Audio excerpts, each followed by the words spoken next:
Welcome to another episode of Crafty Brewers Tales Behind Craft Beer, the podcast that will enhance your appreciation of craft beer and appreciation of the people who make it. Tonight, we are going from grain to glass with the team from Funkytown Brewery. We are also going to bust a beer myth, talk about a little bad customer behavior, and just have a little fun. I am beer drinker and hellraiser Brian Noonan. Behind the camera is our executive producer, Cody Goff. With me, as always, she is the high priestess of hops, the mistress of malts, the succubus of sours, the matriarch of malts, and the femme fatale of fermentation.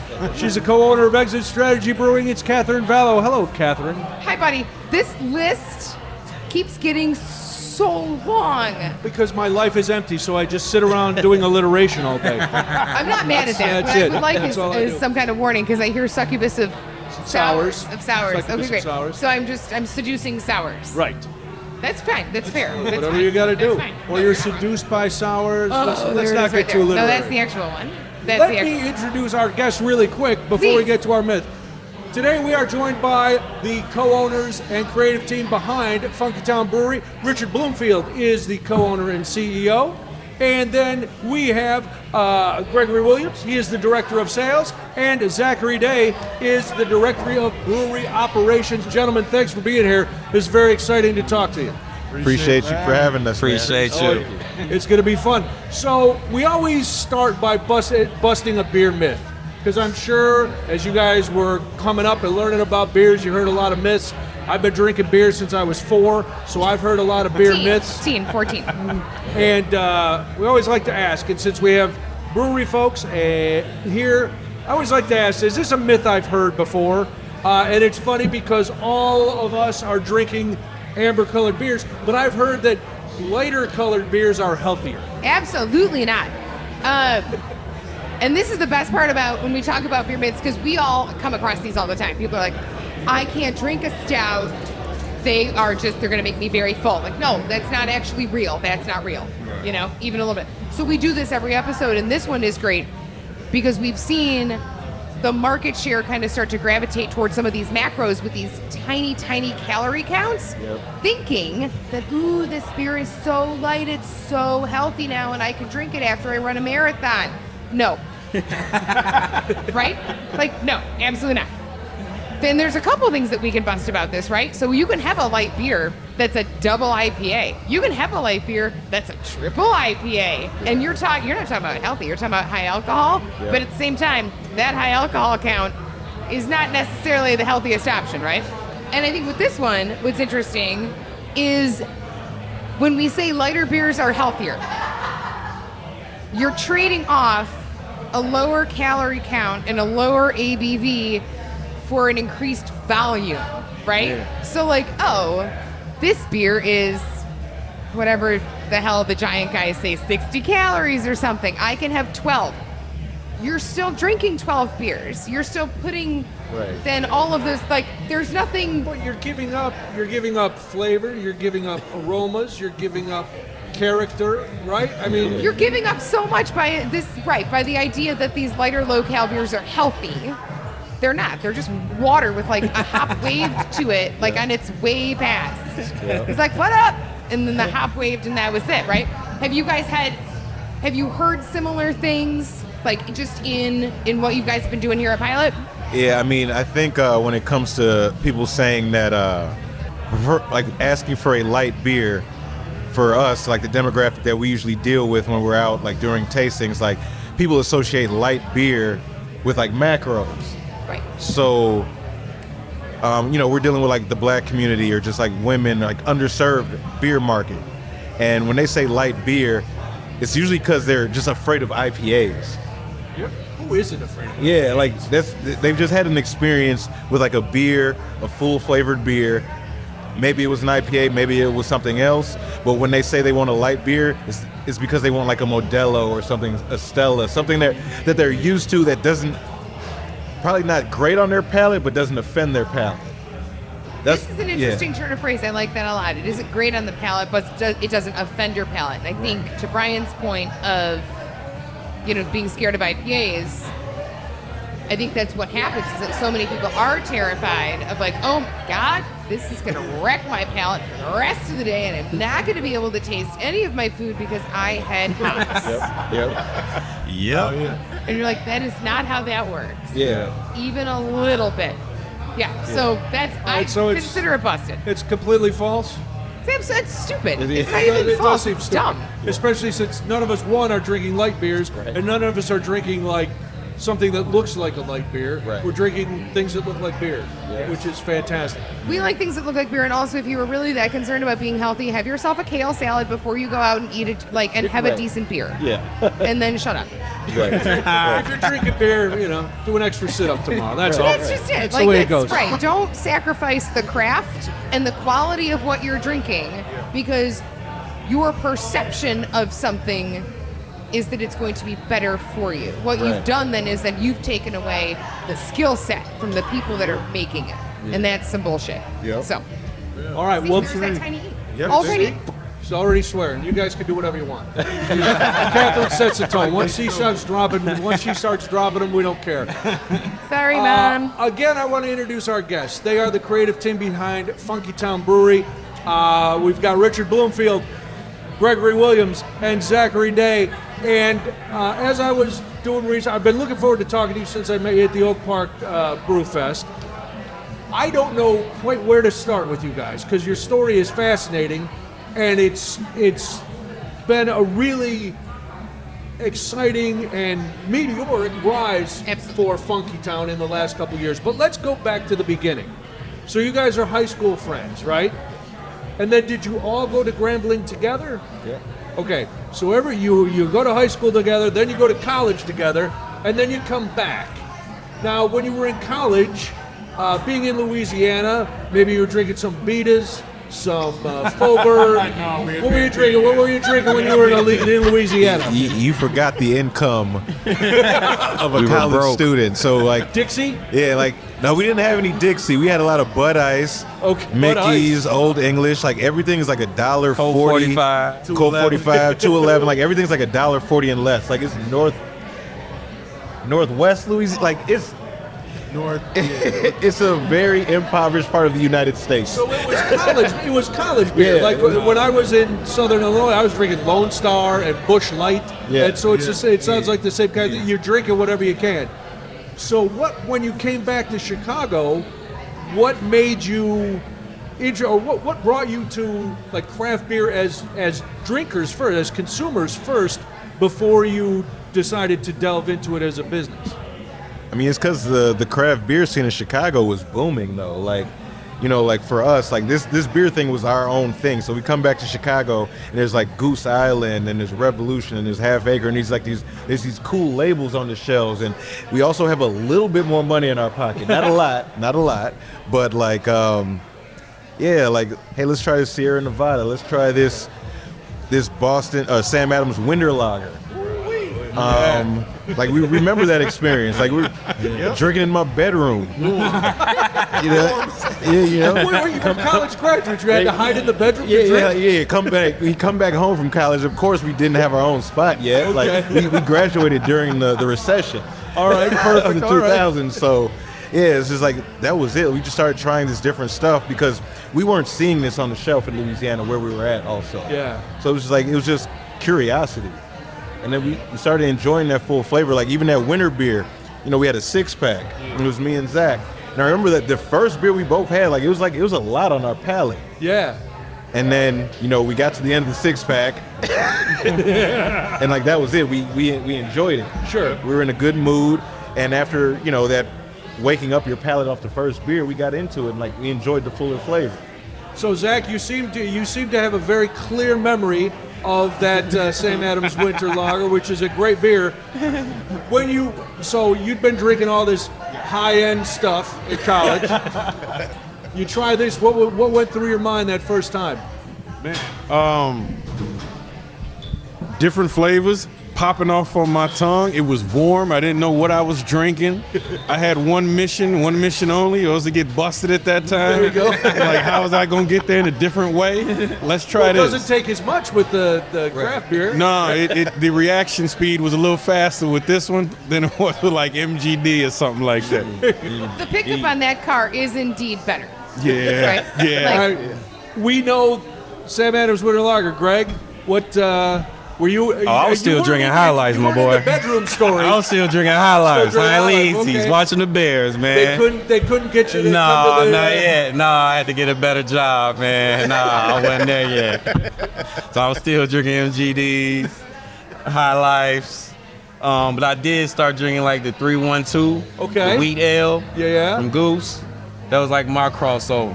That's been a lot of folks. We've heard from a number of people that like that was their gateway, right? Yeah. Was 312 because it is super approachable. You're starting to understand body and like what body means when you're talking about beer and like the brewing process and whatever. And then from there you can kind of get into the cool stuff. That winter one is delightful. Yeah, I'm a Bell's Winter White girl myself. Pouring it to my face. There is a big jump from you two sitting in your bedroom drinking a 6-pack of Sam Adams to getting into the beer business. How did you bridge that? So you have your first craft beers, you're like, oh, this is good stuff. What's the next couple steps? Because I know you ended up at the Fresh Fest, Yep. which is now the Barrel and Flow Fest. Yep. But I know you ended up there, and that's where things kind of kicked in. But what led you to that point? So I'm gonna go. So it's really interesting. So in 2015, I got married. Me and my wife went on the honeymoon to Thailand. It was amazing. Came back home, and it's like, yo, that was the best experience we've ever had. We got to bring our friends with us. So the next year, 2017, we went out to Thailand like 10 deep, all of our friends. Oh, wow. 2 weeks. We're in Chiang Mai, Bangkok, Koh Samui. It was just like this immersion in the culture, language, arts. It was just like fun, like the roaming around Thailand and just the exploration. It was great. We came back home, and for us three, it was just like this emptiness. It's like, okay, we took this huge trip. Now we're just back home, like, all right, just regular life. Is this it? So we were trying Sitting in the bedroom drinking beer. Right, That's not right, enough. right. No, they're married. They can sit on the couch now. Oh, that's right. You got your own place. So right. So it was just like, how do we try to like create more of those experiences for us, more opportunities for us to really just like live life on our own terms? And the answer was like financial independence. So it's like, all right, like two of us, like myself and Greg, like we went to school for business. Greg has an MBA in business. It's just like, what can we do for ourselves? And we were probably drinking beer at the time because that's just like a normal habit for us to drink beer. And we were aware that of the lack of diversity in the industry. We were aware that the Brewers Association was like looking to somehow combat that. So it's like, yo, like let's start brewing beer. Like we already like it. Like it's like if we start home brewing, we already hang out Sundays anyway. We can just hang out, watch the game, and brew beer. Take advantage of this business education and like let's just try to do something for ourselves. Like again, like it goes back to our friendship. Like even before high school, I met Greg in 4th grade. wow. We met Zach in 7th grade. Like we've known each other for so long. It's like why not just take that next step and try an endeavor like this together? That's amazing. So yeah. It also speaks so highly of communication within a friendship, I think. When you've known somebody that long, they're not just your friends, they're your family, and family has different rules. Everybody knows that, right? But like that speaks very highly of the relationship that you guys have as owners and brewers, because there's a lot of communication amongst owners. I mean, and it can be contentious because you all got to be on the same path or nothing is going to happen, right? So, I mean, it's a remarkable story. Thailand sounds phenomenal. Thank you. I know we buried the lead, but we're leading up to that because Fresh Fest is a conference for black brewers. You guys are one of the few black-owned breweries in Chicago, and there is a very small group of black brewers around the country. So when you mentioned this earlier about your demographic, the people you're selling to. Yeah. When you're sitting around and you're coming up with this plan as three friends, is that like, do you have that in mind? Like, all right, we're going to brew beer. Well, we want to brew beer for underserved communities. We want to serve beer for people who maybe haven't had craft beer before or haven't been exposed to craft beer before? Because it's hard enough to open a brewery, but at the time you guys opened a couple years ago, it had to be a little more daunting because of your situation. Going, well, yeah, we're on the same page as other brewers as far as we got to brew and we got to do this, we got to do that, but now we have an extra piece in our puzzle that we're trying to fit in. Did that play into it when you were sitting around? Did you give that part some thought? Yeah, I mean, we knew we had a lane, right? Yeah. Like, we knew there was something there. Like, we go around, first when we go into Benny's or something like that, or a bottle shop, something, we would choose beers based on what the label looked like. Okay. So we knew nothing about what the beer actually was. It's like, oh, that label looks dope, that label looks cool, let me choose that. Then we trying to just discover what that is. So what we did is when we would take our beers around to, like, co-ed baby showers and stuff like that, like around our friends and stuff, there was like a natural curiosity for what we were drinking. Yeah. So it's like, oh, what is that you're drinking? What is that you're drinking? Okay. And then they would like, oh, let me taste it or let me smell it, right? So they would start to love the aromatics of it. And we were drinking IPAs and everything like that. Yeah. But they would not like the bitterness that came along with it.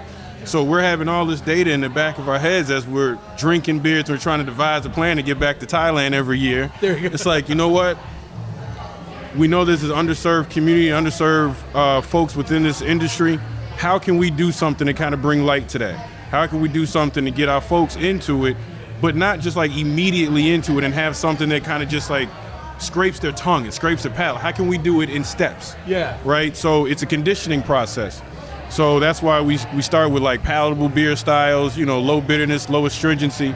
But the focus really, when COVID came, we had to pivot because we were trying to do more of an on-premise thing. And then when that came, it's like, all right, let's dial that back and let's start to do off-premise. So let's do more focus. We already had like these creative juices rolling as far as what we wanted to do with the labels, but this now gave us like that extra time, that extra push, like, why don't we add this little detail in here? Why don't we add this in here? Why don't we try to search for more artists? Why don't we try to search for black artists? How can we find artists within the city? And then we started doing that with intentionality, and then everything just kind of started to come together after that. Did you find any hesitancy when you were first going to the showers and going to parties and bringing stuff, and then first bringing your own beers and introducing them to your friends and people like that? Was there a hesitancy? Because I know, like, when I first started drinking craft beer, it was like, you don't want to dive. It's Right. almost like you said, like a step process, because people don't want to dive in feet first. They want Right. to just go, a little something. They will, Give them something light. yeah. It's not healthy. No, I healthy. think just You the, may have the heard. curiosity from our peers. They were open to drinking the beer, Okay. but certain beers, once they try, they're like, "Oh yeah, that's not for me. Give me a Stella.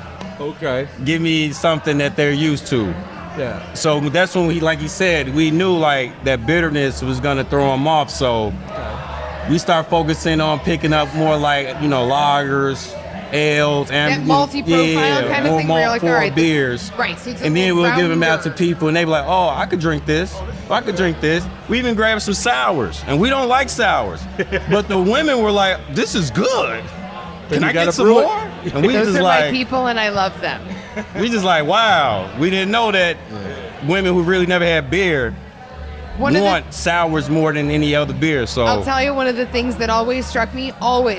Anytime I poured a sour for a woman that would come in and say, I don't drink beer, I am a wine drinker. Hold, please, yeah. because if you can handle that acidity, if your palate can handle the acidity of wine, it can handle the acidity of sour. Yeah. And it was like, ooh, yeah, this is like Yeah, they winey beer. That's not a thing, Yeah. but And then but It is if you thank don't you for drink drinking it, anymore. right? Yeah. Like, thank you anyway. But yeah, it's that when you find the hook, right, and then Yep. figure out what you're doing with that hook. Yep. It's so interesting. All right, I said at the beginning the story is big, so I'm going to jump back now. Mention it. So now you're trying some things, you're talking to people, you're collecting the data. Then in 2019 you go to the Fresh Fest. For those who don't know, what is it and what happened there? Because it seemed like that was a turning point for Funkytown. Yeah, I mean, Fresh Fest. So I think that was the second year, because it was Fresher, right? Yeah, so that was the second year. It just looked like a good time, man. We bought some tickets. We went down to Pittsburgh. There's like, I don't know, 40 to 50 something black breweries there.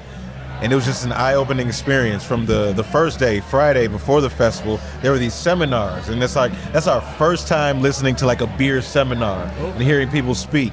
And there were representatives there from like New Belgium saying that like, hey, you know, the craft beer industry is kind of flattening a little bit, but there's a lot of room for growth with these underserved groups, like exactly what we were thinking. So there was some affirmation there, like kind of hearing your ideas on stage. But then like for the actual festival, we're going around, we're trying beers, and since like, you know, black brewery ownership is so like infantile, like these are all like CEOs pouring their beer. Oh, wow, okay. So like the information shared, they're so transparent, they were so open. Like, there was a lot of information gathered while we were drinking. More data, right? Yeah, and it's good that there's three of us, because you can't remember that stuff while you're drinking.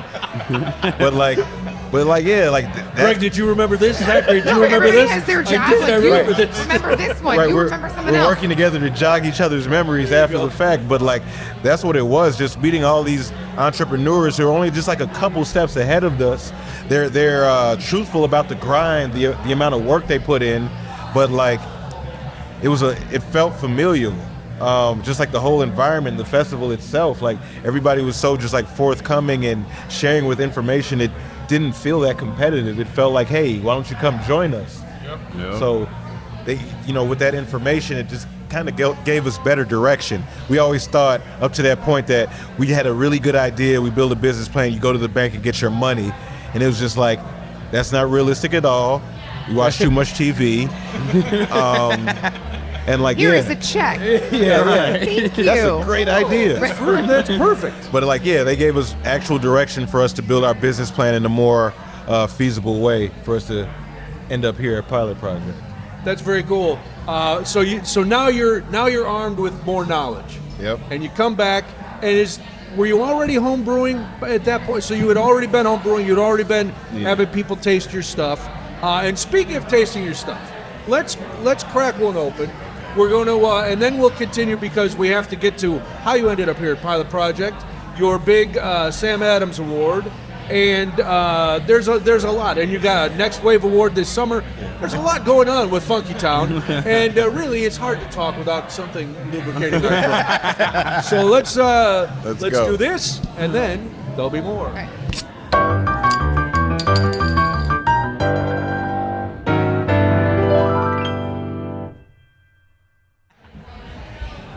I like this. All right, very well much. now I don't have to be as parched, because we have poured. I've been drinking Funkytown stuff all night. I came in, got myself a flight. I had the Irish Red, the cuffing season. I had the Woo Bop to Bam. Woo Wop to. Woo Bop to Bam. There we go. She got it. She Can I got just it. say woo wop? Woo Wop to Bam. That's why I asked the She bartender. got I it. go, can I just write woo wop on the card? He's like, I don't know. I'm like, okay.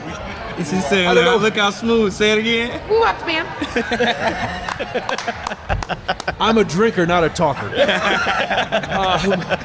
So we are trying. This is the original beer. This is the one you guys home brewed for the longest, which Yeah. I know because you told me. I'm not some savant, but it is Aaron Brew. Tell us about this. Yes. American Give it to Pale. Zachary Day, the director of brewery operations, for the beer question. Apropos, right? American Pale Ale, 5.5%. Again, that's the one we started off in a garage with. The one that we had lofty goals for. Really tropical on the nose. Has those great aromatics that come off of it. As well as a citron and mosaic hops kind of balance off in there as well too. So a smooth transition down. Yeah. Interesting thing about that beer is that while we were home brewing it, I went to Brew and Grow, the local beer supply store that used to be over there on Kedzie, and they didn't have the yeast I was always using. Okay. So still being kind of new and wet behind the ears, I was like, all right, well, what's comparable to the American Ale 2 that I was using, right? All right, what's comparable to that, right? We use that one too. Yep. Right? So I'm like, okay. And then I got pointed in the direction of Denny's Favorite. Okay. Denny's Favorite yeast. Had no idea what it was about, nothing. But he said it's comparable to American too. So I'm like, all right, we bring it back to the house, brew with it, wait about a month, crack that bad boy open, and we were watching Tom Brady when he played for the Tampa Bay Bucks. His first, yep. And then Tom Brady walked on the grass, and he just looked so different from his New England days. He had his Tommy Bahama shirt flowing and shit. And I was like, nope. We drinking that, and it was just like, man, it gave it the tropical notes that we needed. Okay. It gave it those aromatics that we were looking for, and it was like, damn it, we got it. And so then after that, it was just repeat, and rinse. So that's our It baby. does have a nice tropical. It's an incredible Tropical APA. APA. For all my money, whatever, I will always take an APA over an IPA. I love a good IPA, especially if it's just going to like smack you right in the face. Right. However, on a day-to-day basis, APAs all day long, love them. And Citra is one of those hops where you just like, all you got to do, oh, there she is. Yeah. There she is. She's just right there, just hanging out. What's the ABV on this, Greg? 5.5. 5.5. It's That's so not good. bad. I can sit all day. What did you all think about our nickname for Tom Brady in Tampa Bay, Tropical Tom? Tropical Tom? Do you not? On like a scale of like 1 to 5, like is it? Like, Is this for a potential name of a Love it. no, it's product not. coming up? Okay. No, it's not. It's not. I just like calling him Mr. Bunchen. Okay. I like Tropical Tom I as just a like name. Mr. I'd give it a Bunchen. 4.5. Just If for it was Tampa on Bay. just for Tampa Bay, if it was on a beer, I would immediately be drawn to it because I'm a sucker for anything tropical. Yep. So I'd be like, oh, I don't even know what it is. I got to at least have a drink. Write that And see what's down. up. Yeah, Just Giselle's husband. Tom. Giselle's daddy. All right, so let's come to where we're at now. So you talked about we had thought we were just going to go to the bank and they were going to give us a loan and we were going to open a brewery, and then all the folks at the festival said, nah, that's not the way to do it. One, how did you end up at Pilot Project? And two, for people who aren't aware, what is Pilot Project? So it's a two-part question for a three-part team. For sure. So when we went to Fresh Fest, that's the first time we were made aware of the term contract brewing. We just weren't aware of that. So like coming home with that information and just like kind of Googling that, we also came across the term brewery incubator. So when we were looking for that, Pilot Project came up. And that's like the only incubator that really came up. It was like still just like an idea that people were talking about on the internet at the time. But Pilot Project was here, and that was 2019 Fresh Fest in August. Pilot Project just launched in 2019. Oh wow! Okay. In August that year. So it was probably like September or October where we reached out to Pilot Project, told them who we were. They said, come on in. We brought some homebrew beers and just started that conversation to kind of learn a little bit more about what they are and what we learned about Pilot Project. So the owners of Pilot Project, Dan, CEO, and Jordan, Dan comes from the music industry. And when it comes to like music, he was like, you don't tell the artist to make the song and then buy the studio equipment and then produce the track and then distribute it. So like, that was his analogy for why he created Pilot Project. So like, basically this is the studio for the artists. They just come in and do what they do as artists and they focus on all that other stuff. That makes a lot of sense. When you put it in those terms, it is exactly like the music industry. It is Yeah. the most brilliant business model out there. Contract brewing and incubators it's just unbelievable what that's done for the industry too. Well, It's just been great. it must give us small brewers a chance that you have a chance to grow without this looming mortgage and everything else over your head all the time. Yep. There's That the bills overhead, you that have to overhead pay. can kill your dreams before you even start. You know what Yeah. I mean? Just because if you don't have the funds and the funding, you're not gonna be able to get off the ground. So with Pilot Project having that infrastructure to provide marketing, sales, PR, production, canning, distro, the Your whole rent. nine, that gives us opportunity to focus on our brand, being more of the street team and getting our brand out and that exposure that we need to take it to the next level. So how does I'm sure they don't just take every brewer that comes up with a home brew and goes, look at this. No. So how did you guys? It's an interesting story how you got to be part of Pilot Project. So we met them in 2019. Let them know our ambitions and our goals. And like usually twice a year at that time, they were auditioning for Tank Space when it opens up. Okay. We weren't ready at that time, but we knew we would get there because like we were just armed with so much new information. It kind of like pivoted how we wanted to approach things. Right. So we continued to build on our business plan. Now that we know what Pilot Project offers, we make sure that our business plan complements all the services that they offer. They had some tank space in 2020. They reached out. We simply weren't ready. Okay. Nah, we're not ready. Which had to be hard for you guys to say because you're eager to get started, but it's also, on the other hand, really smart to say, okay, we'd rather wait a little bit and be completely ready, because I can only imagine the disaster of coming in and not being able to deliver. Absolutely. So in that year, and in 2020, that's the pandemic. Yep. Like everybody's life is kind of in flux, so just figuring that out, and that was a blessing for us, because I think when like the pandemic slowed everyone's lives down, so we were able to put like a lot more effort into the story and how we're going to position ourselves as a brand. And then in 2021, the offer came up again, and we had a huge business plan ready. We already paid, like out of our own pockets, our first major purchase, our logo. We went with a creative agency out in Atlanta, a woman-owned, black-owned, millennial-owned creative agency out of Atlanta, because just figure like there's some synergy there.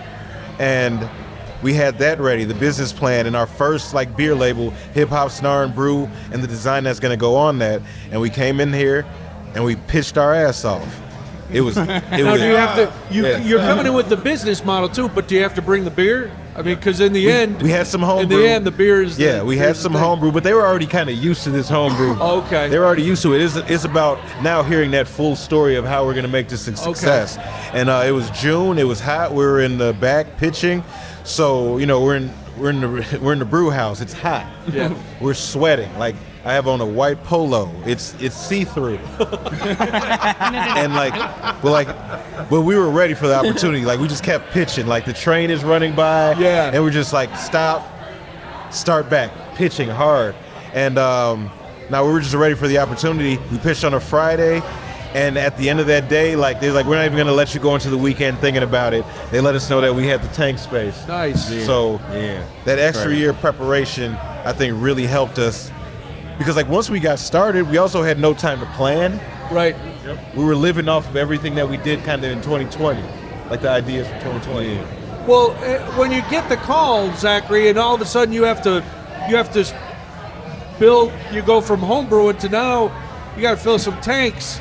Was there apprehension there, or was this all part of the plan too? As soon as I know how to scale up. No, it was apprehension, absolutely. We had worked so hard at home brewing, Hip Hop Snarl and Brew, that, even the people that we talked to, Alyssa Bowens Mercado that owns Rhythm Brewing out in Connecticut, that's the one that told us about contract brewing, and we're having conversations with her, and I'm just asking her, like, how did you feel when you gave your recipe over to somebody else? Oh. You know what I mean? And she was like, you gotta have faith in it, you gotta have faith in the people that you're working with, and then your beer is gonna come out fine. Okay. So that part was nervous for me just in general, but also that we went in with a plan that we were going to have 3 different beers, right? And then after we get the pitch and after we get the tank space, we have conversations like, oh no, you guys need an additional beer too to make this right. Oh, so you needed 4 now to start? We needed 4 to start, and everything else had been homebrew. So we were able to be like, okay, well, we got this one, we got this one, we got this one, you can scale this one up. But the 4th one we didn't have. So a nervous part of me was creating a recipe and not being able to homebrew. Okay. So Woo Wop the Bam is the first recipe that was ever created from Funkytown that wasn't homebrew. And so going in and leading in with that, like I have no idea what this is gonna taste like. I know what it's gonna taste like up here, but I have no idea how this is going to come out. I have, like, how it's actually going to come out. Right. Like, the idea is in there, like, okay, I want this, I want that, I want this, I want that, but I've never created a recipe. Okay. And now I have to do it on the fly in a pressure-packed situation, like, all right, here we go. What turned out pretty Boom. good. And my man here called it, what did he call it? Six man of the year. 6 man of the year. 6 man of the year. Let's not forget, they're forgetting. We gave Pilot Project some homebrew samples, and we didn't hear from them for like 2 to 3 weeks. Oh, that's got to be We thought scary. It was over. Yeah, We yeah. like, damn, we tried. Because that's like the doctor's appointment that you go to where they're like, we'll call you. Yeah. And then you're sitting there and you're like, damn it, I'm dying. Yeah. And we Like, didn't no, hear everything from is them, fine, so you're we great. was like, oh, I guess they didn't like it. And then Dan emailed us like, hey, me and the team tried it out. You guys are onto something. Hey, let's set up a meeting. And that's when it's that- oh, shit, Unbelievable. let's get it together. So now Go, you're here go, and you're go. brewing some beer. How does you won the Sam Adams Brewing the American Dream Brewing and Business Experienceship, and I had to read it because it's a lot of words. What is it and how? Because you guys ended up out at the Great American Beer Contest. This is a big deal. How does that come about? What's the award and what does that mean for Funkytown? I can't remember how many years they've been doing this, but it's just like Jim Cook's like give back to small entrepreneurs and like the craft beer industry specifically. So it's just even like the questionnaire that you fill out to apply for it. It's not just about your beer. It's like, how do you affect community? How do you affect culture? Because Jim Cook, like the owner of Sam Adams, CEO, like, it's crazy. Like, you know, he's at this level of wealth, but he still really cares about beer itself and like how it affects community. And that's what it was about. So the application, we filled out the application. We were chosen out of, 80 something applicants to be 6 semifinalists. They flew us out to New York to compete. And even this competition, like, it was right in our wheelhouse. It's not just about beer and how does it taste, this front end versus back end aromatics. It was about like, all the semifinalists set up a table. You've got media there. You've got the general public there. Beer Insight is there, and it's like a little mini festival. It's about everything: the beer, the label, the positioning, the presentation, the founders. How do you explain the product? And like, that's our specialty. Like, Sam Adams actually coined this for us: stepping beyond the table. When it comes to beer, we don't just pour beer for you. You taste it and you move on your way. We step out. Hey, those are some nice shoes. What's your favorite sports team? What school did you go to? How do you feel about last Marvel movie? Or Jonathan Please, Majors running through the street for 8 blocks. We do not have that kind of time. We don't have that kind of time. No. I have strong feelings. Yeah, Go yeah. ahead. Anyway. But it's like, it's just like, you know, it can't just be about the beer itself. Right. It's about the experience around the beer, and we try to create that experience with the beer. Well, it's paid off not only with the Sam Adams Award, but New Wave awarded you guys Brewery of the Year for your charitable work and your community work. Vine Pair. Huh? Vine Pair. Vine Pair, Next Wave. Oh, Next Wave Award. Yeah, sorry. This time. I was so close. I almost made it through. I had all the. Oh, that's it. So cool. And I'm out. And I'm coming. I gotta Don't go. drop that. Don't drop I it. gotta Don't go. drop it. Yeah. So, but you guys have created an experience. Now, Gregory, so you're the director of sales. I know you said that Pilot Project has distribution and stuff, but you guys have, it sounds like, you know, between all the data you collected before you started brewing and all the work you've done to this, when you went out and finally started taking Funkytown's beers out, did the community that you hoped would embrace it, did they embrace it right away? Absolutely, I think they embraced it. Our challenge was battling the micro brands in these bars and restaurants more than anything. Because of course, when COVID hit, like you said, we had to pivot, focus on our beer label, just to make sure we differentiate ourselves on the shelves. But then once COVID was over and things started getting back to some type of normalcy, we noticed that the bigger brands had a stranglehold on the actual tap handles. Fighting for tap handles is Yeah, very real, and yeah. it's something that a lot of people do not understand. Yeah. It is a bloodbath. Is it Yeah. literal physical fighting? There's a I- lot Is there of wrestling internal, involved? a lot of people buying for certain space and I mean, buying relationships, and you know It's that's a rough, prime Wait real a minute, are estate. you saying that Chicago may have corruption even in the beer industry? No comment. All my opinions are strictly my own. So coming out the gate, our off-premise was higher than on-premise, just because of that. But as we just start getting more recognition, having more newspaper articles, being on TV more, winning Sam Adams at Brew Experienceship, Vine Pair, now people are actually reaching out saying, hey, we want you on tap.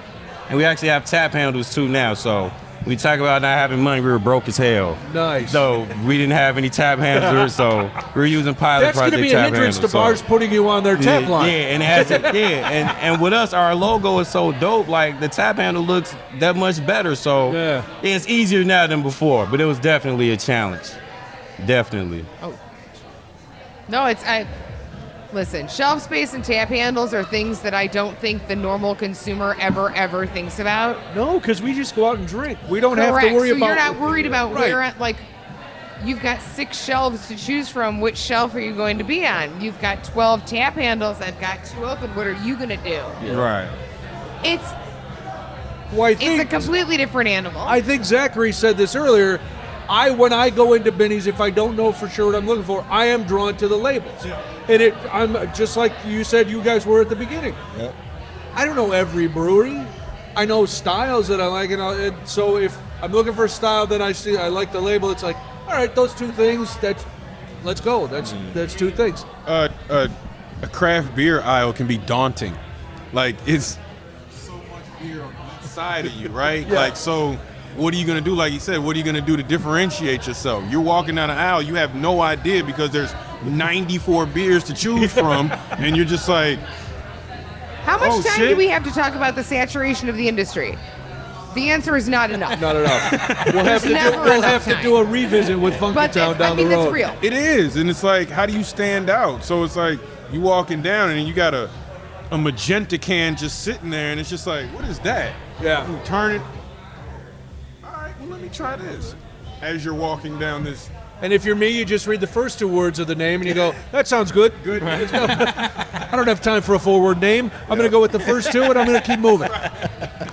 But, all right, before we move on, I mentioned you guys before we started, it seems like, and a lot of people when they see a success go, oh, these guys got lucky. But now after talking to you guys and people hearing this, they're going to go, there was a lot of work that went into this. No luck. Smart decisions when you said, we're not ready, we're going to wait. Do you ever still, even with all that work and all that planning, sit back and go, wow, things have gone really, really well in the last 2 years? Absolutely. No, we expected it. It's like we don't get too much time to actually like reflect and It's true. like enjoy it.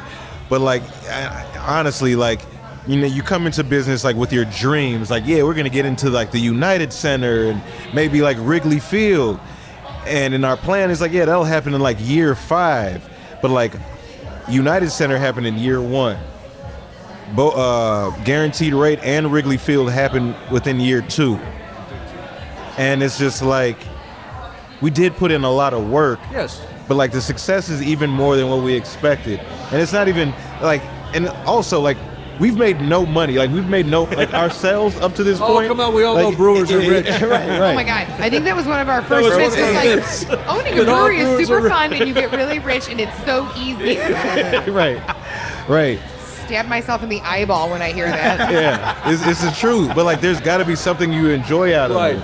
And like the people that we meet has been amazing. The opportunities and the continuation of our friendship, just traveling to different places, doing stuff together. It's like, it's all been great. And the recognition is just the icing on the cake. Cause like the recognition, it feels good. Absolutely. Because we put the work in. Sure. I guess Yeah, the recognition, it feels absolutely great because we put in a lot of time, splitting time between our full-time jobs and this. I guess I would hope that we got some sort of recognition. Because like we've had no lives. Like when it comes to this entrepreneurship, when it comes to beer, which does not make you money off top, like it is really just like passion and putting the time in. So phase 1 of Funkytown has gone very well. Yes. As the three of you, I know just listening to you today, you've already planned phase 2. So what is next for Funkytown?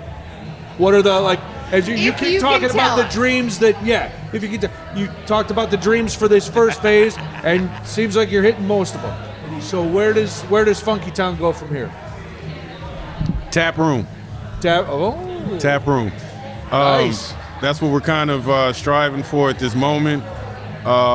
Starting the investment stages, getting pitch decks together, renderings of different properties and things like that.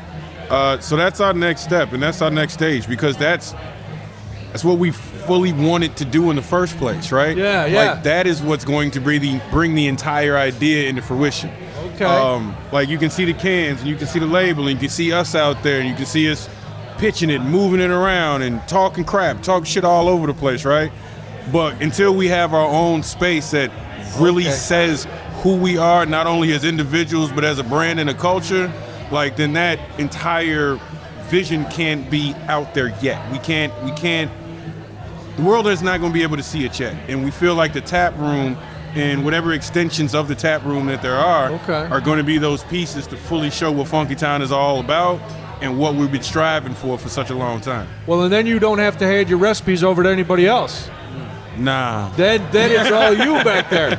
Hey, these guys here, so Glenn and Damien here, head brewer here in Chicago and the head brewer in Milwaukee.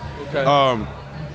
Two of the greatest guys I've ever met in my life. Willing to help, because again, I came in not knowing anything. I'm a YouTube brewer, right? YouTube University, right? A couple of classes at Brew and Grow, and then it's, damn, the strike water too hot, mash water too high. What do I do? Up. Get to work, chiller. We out. Boom, boom, boom, boom, boom, boom, boom, boom. You know what I mean? Like, that's kind of what we did. So to have those two guys, like, on our team, to provide like that feedback, even consultation for build outs. You know what I mean? So have you brought them a recipe and like even before they brewed it, they looked at it and went, I don't know, maybe you want to tweak this or that, or do you hand them your recipe and they brew it and then you see what happens? What's that process like? Never like I don't think this will work, but it could be on a couple of ones where it's like, hey, you're using this, so this technique we have to do this. Are you comfortable with that? You know what I mean? It's always like a consultation piece that's coming back. So, hey, we got to flash pasteurize this. Are you cool with that? Whoa. What is that? I have not YouTubed that. Mean? I have to YouTube. What does that mean? Oh, that's what that means. Okay. Yeah, we got to rest it for this long. Okay. I didn't do that back in the garage. Well, this is why we got to do it. All right. Hey, I want to add this amount of hops in here. Well, it's not quick addition. It's not quick math. Okay. It's all right. Let's 5 pounds, whatever per barrel. So it's like, oh shit. All right. So it's more of like a consultation back and forth about what ideas he has based on his experience, and then what I want in the beer and what I want the finished product to be. We ask every brewery that comes on with us 3 questions, same ones. Now, you can consult with each other before you answer, or if somebody has the answer right away, feel free to jump in. So, the big 3 questions that we always ask: the hill you'll die on, a style that might be popular, that people are clamoring for, but you guys are just like, no, that's not for Funkytown. That doesn't fit our vision. It doesn't fit our styles. It's just not going to happen. Every time that we ask this question, I hold my breath because I want it to be the answer that it's been so far, because it's been 98% of every person. I think only one brewer didn't have the same answer. No pressure. There's no right answer. Only one brewer didn't have the same answer? Yeah. The hill that we'll die on. I mean, listen, they're going into the huddle. Wow. Zachary's been to court. He's covered up his that ain't fight. what the hill will die on. Like, we're not making it. By attorney. We make Belgians. We make sour, We don't make. but we probably will. Yeah, in-house. Probably will we make a triple? All right, gentlemen, the I was gonna Jeopardy say music is quadruple. rolling in my head. It is. We're going to need an answer. What are you never going to make? Quad. Okay. Either a triple or Quad IPA. Triple Quad or quad? IPA. Just too many? Yeah, You just yeah. like Too doubles? many. Okay, so Just too many.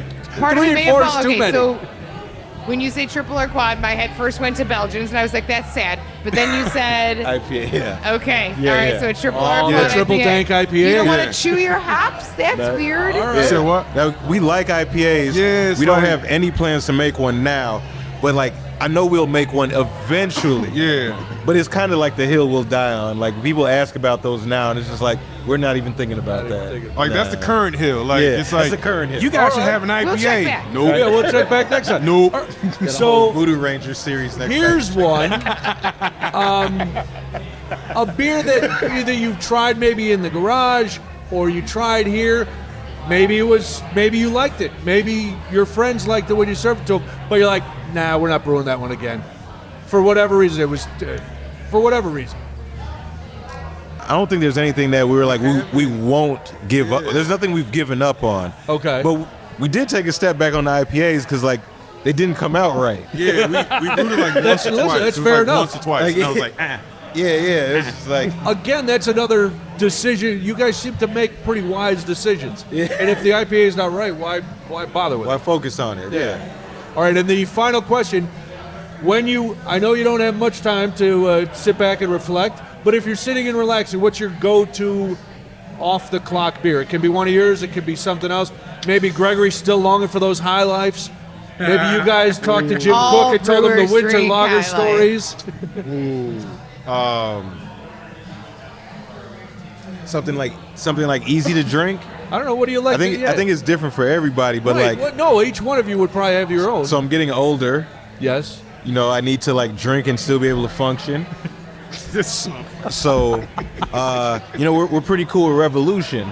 Okay. They've given us a whole bunch of their new lager, Cold Time, their premium lager. Oh, yeah. Yeah, like that's some good when you just want something, like when you don't want to think.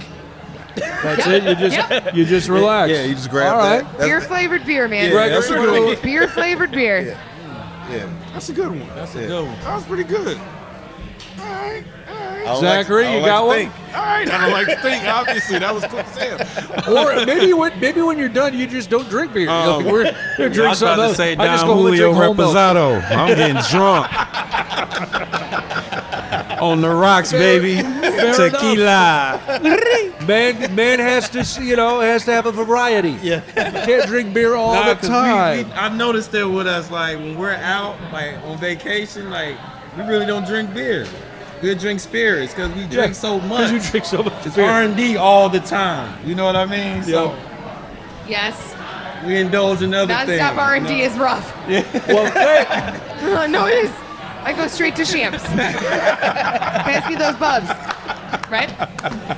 I want to again thank our guests, the creative team behind Funkytown Brewery. We've got Richard Bloomfield, he's co-owner and CEO. We have Gregory Williams, he is the director of sales. And down at the end, it is Zachary Day, he is the director of brewery operations. You guys, this was unbelievably fun. Thank you for being here. But we have to go. At the end of every episode, Katherine likes to shine a harsh light on bad customer behavior. I I'm sure you guys have run across it. That's a good one. There have been What some do you doozies. got?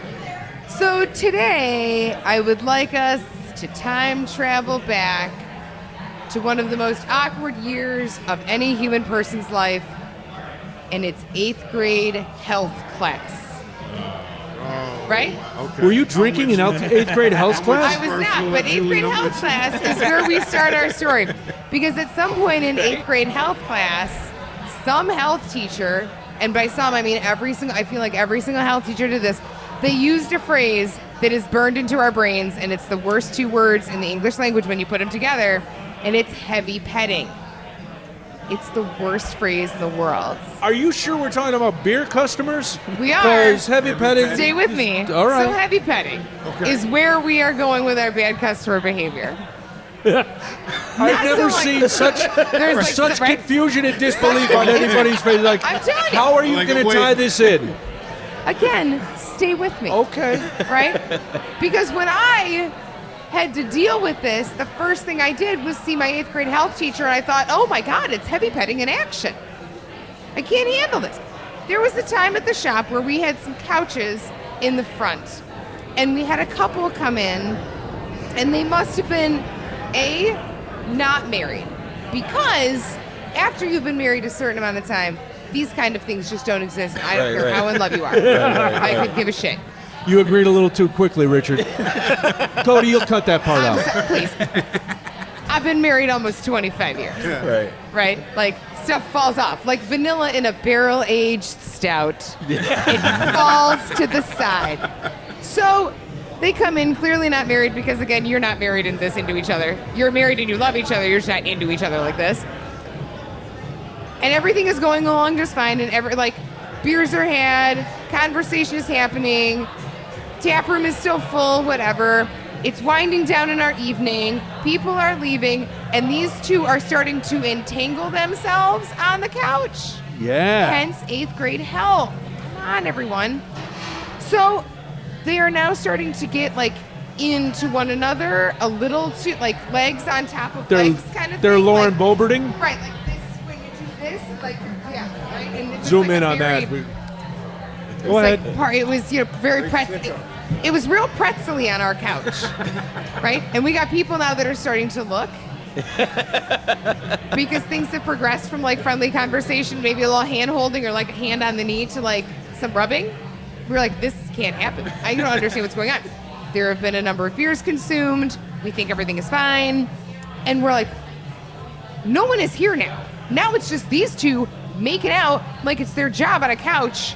And there's one other person at the bar. Turn the hose on them? Oh my God, my server was like, what do I do? And I was like, well, I think one of us is going to have to go over and tell them that they need to come up for air. 2, maybe if we just give them their check, they'll stop sucking face. It was the weirdest. We've had some weird stuff, and everybody has got weird customer behavior because people are so weird and mostly awful. This, tell me I'm wrong. Where is the lie? No lie detected, because people are the worst. And I go over and I was like, hey, friends, hey, keep it PG. And they were like, no. I said, but we're closing. You can't make out on this couch any longer. I don't know what you're doing. This is just weird. Everybody right now is super grossed out. At one point, his hand was up her shirt. We're like, you gotta, ain't got to go home, but you cannot stay here. What will the Funkytown tap room policy be on making out? Have you thought of that heavy yet? petting all the time. I ain't even thought about that. Well, first I'm gonna Can turn on everyone- some Jodeci. Let's see how far they take it. Hang on, I'm gonna throw on some Barry White real quick and start mopping and see what happens. And if you go in the bathroom, I will lock the doors. And with me on the outside, you can just hit the tap room. Just have at it. Nobody Across takes the a blue threshold. light or one of the CSI lights in the next day. Boy, It I was- could not be more excited for your place to open. I don't even know what it's going to be, Smell but the I can't Jodeci wait. and heavy petting and Yeah. beer. There it is, Just right there. sitting at the bar It drinking. was What's happening truly here? one of the strangest things because no idea that anything was wrong. We're totally wait, can we not? And I was like, you are still in public, and I understand that she's cute and you're cute, but Katherine, the heart you- wants what you it know, wants. I know, and it took 3 visits before I was like, guys, I'm really sorry. This is now aggressive. Well, y'all gave them y'all gave them time. Yeah, I would have poured a I bucket of wasn't trying water to be, on it. super rude. Like you I was do if all your right, dog well, is locked on another dog. ramp yourself up. Maybe you gotta Hose them off. calm it. Sibber is right over there on Manhattan. Calm You it ain't got down to do this a right little. here on the couch. Calm it down a minute. Gather yourself. Zachary, that pay is your the first tab, Sibberus and then drop that we've had on the show. That I loved it. Sweet. Right there, my Just boy. You ain't just even skip gotta that go. I top will layer tell off you, the hot You tub. can take the beer. Dive I right got in. growler with your name on it. Here you go. Horrific. Head down to your heart-shaped bed. But please get off of my couch. I So, felt like the mom of a high schooler. so keep it in your pants is what we're saying. Literally always. Scoop But the again, top I layer off the do hot it. Just tub. everyone keep their bits to themselves when you are in public. Keep Wow. your bits to yourself. Thank you for joining us on another enlightening edition of Crafty Brewers Tales Behind Craft Beer. our thanks again. Yeah. All right. I thought you were still wound up in your sex story. I'm all worked up. Okay. HBO. Okay. Right. Yeah. No, we're back It's on like- Skinamax. Bring in some That's where we are now. sexy, It's not soulful taxi cab music to end confessions, this. it's tap room confessions. It's none of those things. It could be all of It's those none things. of those things. Marketing is key. None of them. Anyway, Funkytown Brewery was with us. You can follow them on Instagram at Funkytown_brewery. Funkytownbeer.com is their website. Again, Richard Bloomfield, Gregory Williams, Zachary Day. They are the creative team and co-owners behind Funkytown Brewery. I mentioned Instagram. Where else are you guys on socials? We're on Facebook.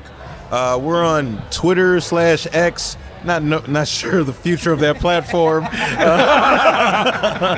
Yeah, it's a very small one. Like it's a limited. So maybe we stick with Instagram. Well, All right. Instagram and Facebook. Instagram and Facebook. And our website. That's the best way to keep up with it. Perfect. Speaking of keeping up with people, Yes, if you know a great brewery like Funkytown and you want us to talk to them, or maybe you have an erotic tale of bad customer behavior, Can you send that one never? right to me.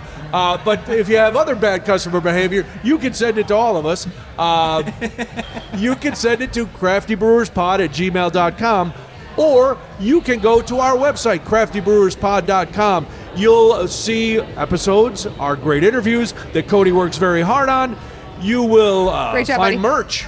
You will read blogs. You will see behind-the-scenes photos. You will see everything at craftybrewerspod.com. Then the socials come, and I bow to Katherine.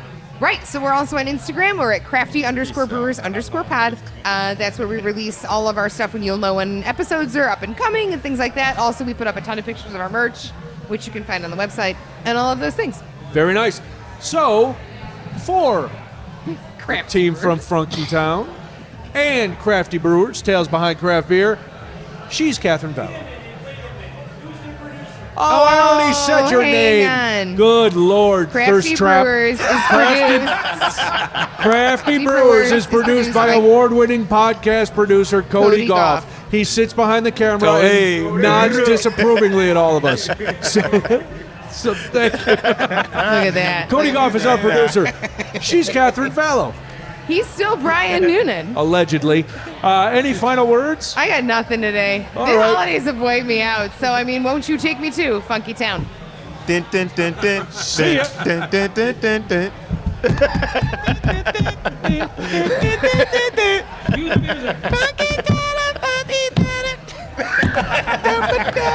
Oh, we forgot. You're still rolling. We forgot to do one thing. Greg and I would like to say a special hello to my best friend, Shout Stacey out to Kern. Stacey, Stacey, baby. we love you. We miss you at CrossFit Bulldog, baby. Thank you. And that is Wait, you also do CrossFit? Oh no. Oh, Does this look like CrossFit? that was so sincere.